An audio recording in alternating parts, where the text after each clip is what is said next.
It was a rainy, gray Tuesday evening in Manchester, the kind where everything feels heavier: the air, the mood, and the silence in the house. Gran Evelyn, 76, was staying over after her fall. She walked slowly now, gripping her cane like a lifeline, but tried her best not to ask for help. She never wanted to be a burden. Amelia, 19, had just returned from uni, soaked and in a foul mood. She dropped her wet bag by the radiator and flopped on the sofa, scrolling through her phone, hood up, headphones in. From the spare room came a soft voice asking, "Amelia, love, could you help me with the kettle?" Amelia didn't even look up and replied, "Mum'll do it." Gran tried again.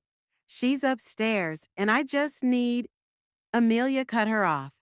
"Then wait till she comes down. I've just got in." Gran's voice grew thinner as she said, "I'm feeling a bit unsteady." Amelia pulled out one earbud and muttered, "Then maybe don't try to walk around. I'm tired. Can I not just sit for once?" Silence followed. Gran eventually shuffled toward the kitchen on her own. Her hand shook as she lifted the kettle, and the steam burned her wrist. She let out a sharp cry, and the kettle clanged loudly into the sink. That was enough to make Mum come flying down the stairs. "What happened?" she asked. Evelyn clutched her wrist and said, "It's nothing, just a little burn. I was trying to make tea. I asked Amelia." She didn't finish. She didn't need to. Helen turned slowly toward her daughter. "You heard her ask for help?" Amelia looked up, uncomfortable. "I was tired." Helen's voice was firm. "She burned herself, Amelia, because you refused." "She didn't have to get up," Amelia protested. "Yes, she did, because you didn't," Helen replied sharply. "Why is this all on me?" Amelia demanded.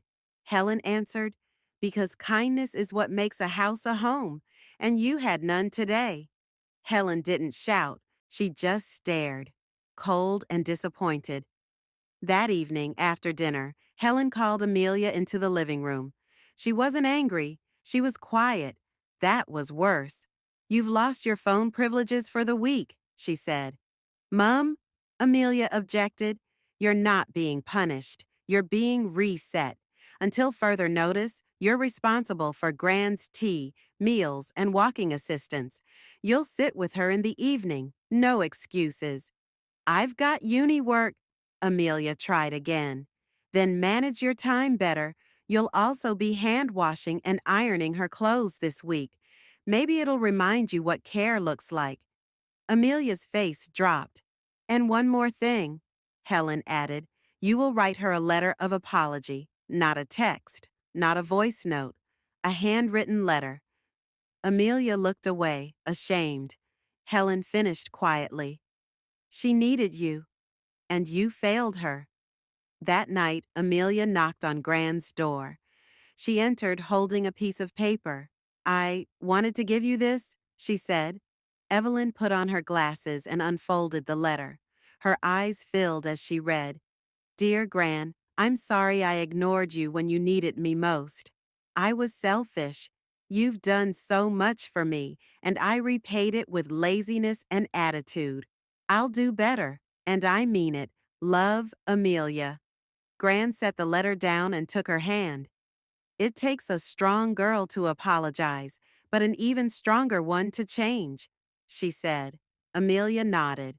"I'll make you tea, the proper way. Just give me a minute." Punishment doesn't always come with shouting or a paddle. Sometimes it's silence, responsibility, and the weight of knowing you let someone down.